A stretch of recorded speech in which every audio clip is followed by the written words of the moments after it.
Hey guys. All right, so this is part 2 of my video from the other day.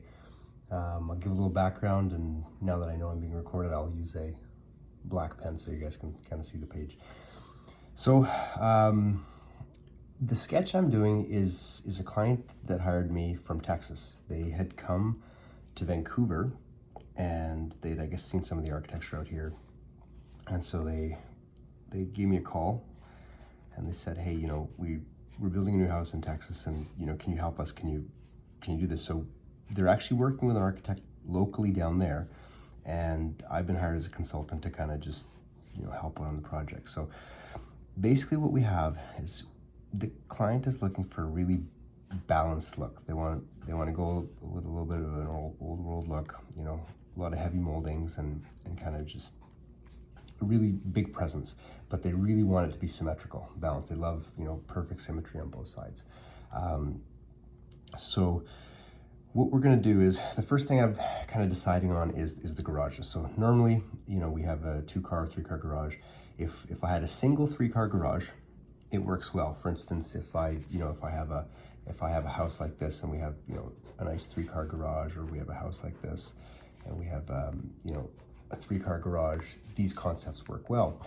But because in our case we have a certain massing and we can't exceed the width, if I do 2 3-car garages, then what I end up having is a scenario where the garages dominate the face of the house, where there's too much garage. So because we have the 2, we've decided we're going to cut it down to 2 on each side. And what this will allow is it'll allow me to have more massing in the house than I do in the garages. Because if we have more garages, it kind of throws it off balance. It makes the house look weak, basically. There's no real structure to it. It's just a whole bunch of garage bays. So that was our first thought. And then in order to keep it kind of symmetrical, what I'm thinking is I'm gonna have 2 levels. We'll set the upper level back, but on the garages, try to bring the roofs up a bit. Give it a good presence. And the type of roof we're going to go with is it's going to start with a nice steep slope. Whether we keep it straight or whether we curve it, we're going to kind of dive into that in a bit. But it'll go to a steep slope up to a flat roof, which gives kind of a a nice terminating look, as opposed to going up too high and then taking up too much massing.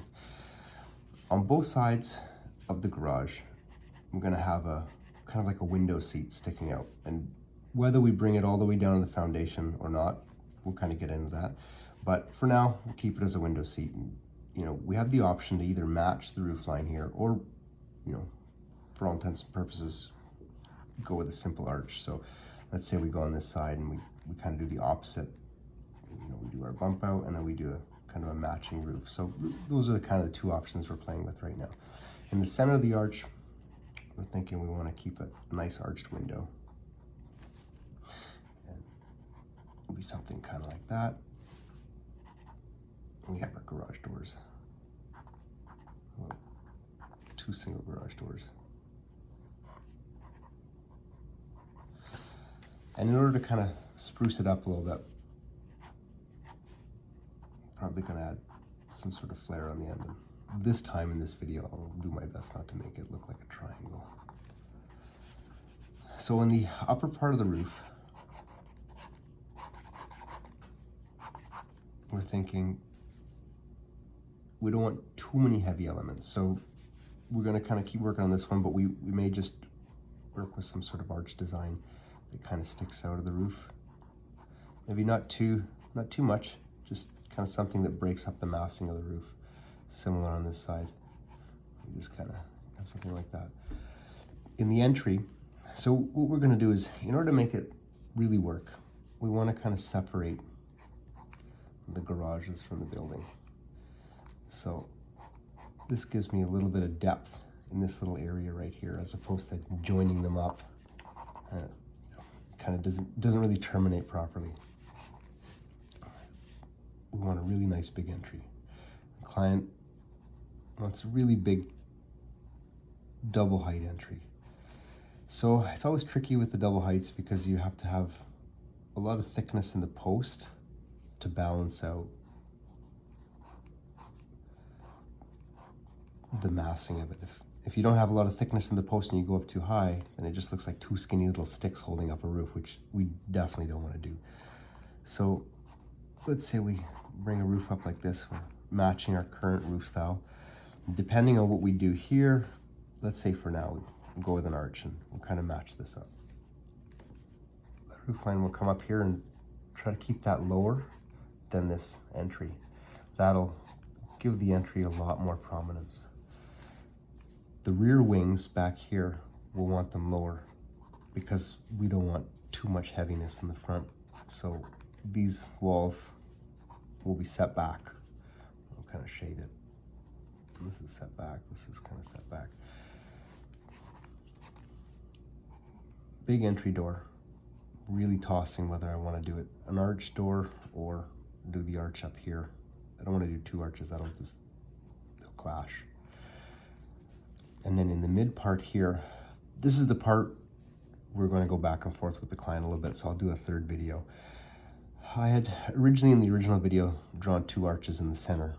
The problem I had with that is if I draw an arch in the center, then I'm stuck with 3 windows. And I just didn't want 3 windows. So for now, we'll keep this kind of central arch.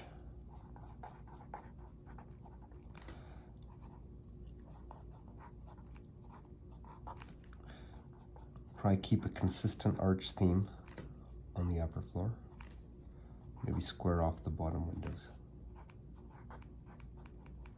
So that is where I'm going to leave this video off, and when the client comes back to me with the feedback, we will do another video showing you how I kind of handled this situation here.